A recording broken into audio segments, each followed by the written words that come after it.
This one was an interesting exercise, and quite a bit more difficult than I expected. We're looking at UFC fighters who have never won undisputed gold, and we're going to judge them based off their work within the promotion. On top of this, we're taking a fighter's resume in a singular division into account, but if they've won UFC gold in any other division, they don't qualify. So the likes of Valentina Shevchenko at Bantamweight, or Frankie Edgar at Featherweight, who won titles in one division and then did good work in others, they won't be available for selection at all. On top of that, I won't be counting modern fighters who haven't really completed their arc or trajectory just yet, but we will take this on a case-by-case basis because some of the women's divisions are pretty new. Also, interim titles don't count. So let's just get into it. Women's strawweight. Now, the women's divisions are kind of tough because they're quite recent, so there are some active fighters to be found here. But for strawweight, I went with Claudia Gadelha because of her head-to-head record against some solid names within the divisional mix. Her first fight with Joanna was pretty close, and while the second one for the title was less so, Gadelha's high-level ability was never in doubt during her prime. She beat Carla Esparza, Karolina Kowalkiewicz, Angela Hill, and only really lost to the upper tier in her prime. Women's flyweight. Women's flyweight is a bit too new of a division to really give too much time to here. We really haven't seen enough generations of talent come through, so I'm just going to break my own rule and put Erin Blanchfield here because I think she's a damn good contender. You can put someone like Caitlin Chookagian, but I don't know, it doesn't feel right to put either there yet. Let's just check back in a few years, I think. For women's bantamweight, a division with 10 years to choose from, I've gone with Kat Zingano. I know she messed up her title shot in dramatic fashion against Ronda Rousey, but Kat Zingano finished Amanda Nunes by TKO, Miesha Tate by TKO, and then lost a few fights, but hey, she also submitted the current bantamweight champion Raquel Pennington just before signing for the UFC in Invicta, and while that doesn't count towards our vote, it certainly makes it feel a bit more right.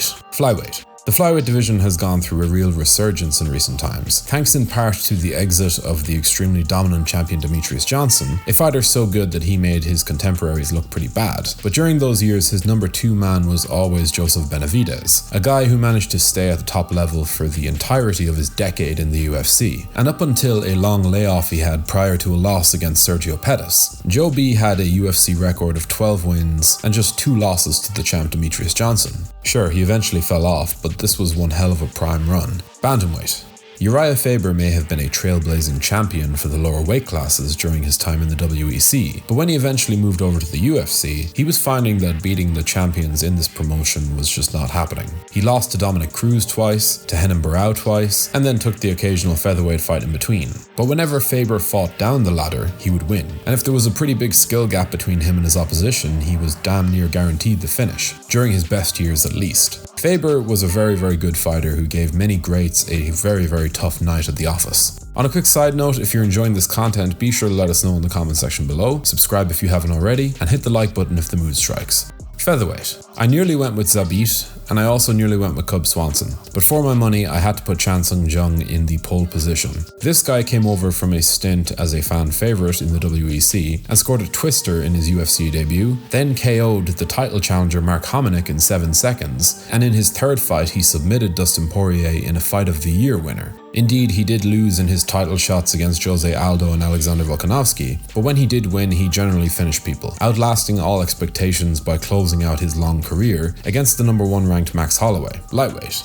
The fact that Tony Ferguson never fought for UFC gold is kinda shocking, outside of an interim title fight. And while there were many reasons for this, including bad luck and circumstances involving other fighters and superstars, his 12-fight win streak cannot be ignored. I did consider Justin Gaethje and Dustin Poirier, especially because they didn't have the type of decline that Tony has had. But I would prefer to focus on the primes here, and a more level-headed fighter than Tony, a more normal person, would have retired by now. I just think that his prime was so thrilling that I can't look past him here. Welterweight. This one was very tough. I did have a look at Carlos Condit, Rory MacDonald, and especially Demian Maia. And it would also be wrong not to give someone like John Fitch credit, but I'm going to go with Stephen Wonderboy Thompson. Based on longevity, on being a tough matchup who usually only gets edged out by the best, at least in his prime. Sure, he's over 40 now, but it took this long for the competition to get to a level where they could confidently out-wrestle him. For years, he was just too much to handle, too tricky. Indeed, Carlos Condit and Demian Maia came close, but I'm going to stick with Wonderboy.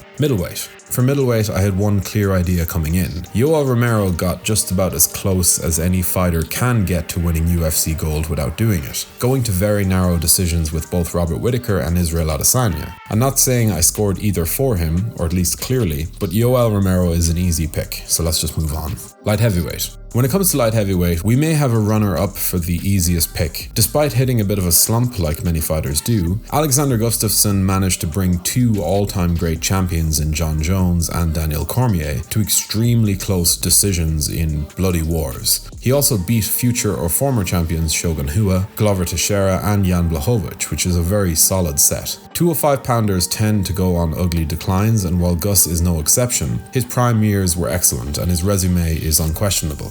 Heavyweight. Finally, we get to the heavyweight pick. Now, while there are a few names I threw around, in terms of technical skill, resume, and longevity in the sport's most dangerous division, I had to go with Alistair Overeem. His ability to stay relevant at heavyweight was only hindered by the fact that he couldn't quite win the belt, although he did come very close to beating Stipe Miocic, despite losing in the first round. Indeed, he got KO'd more than a few times, but that kind of made his ability to stay in that top 10 all the more impressive. You could put it down to horse meat, I guess. But anyway, that'll just about do it for this video. So how do you think I did? I'm sure there'll be quite a few disagreements here, especially in some of the lighter weight classes. So do let us know what you think in the comments section below. And if you want to like the video and subscribe, that would be awesome. As always, thank you for watching.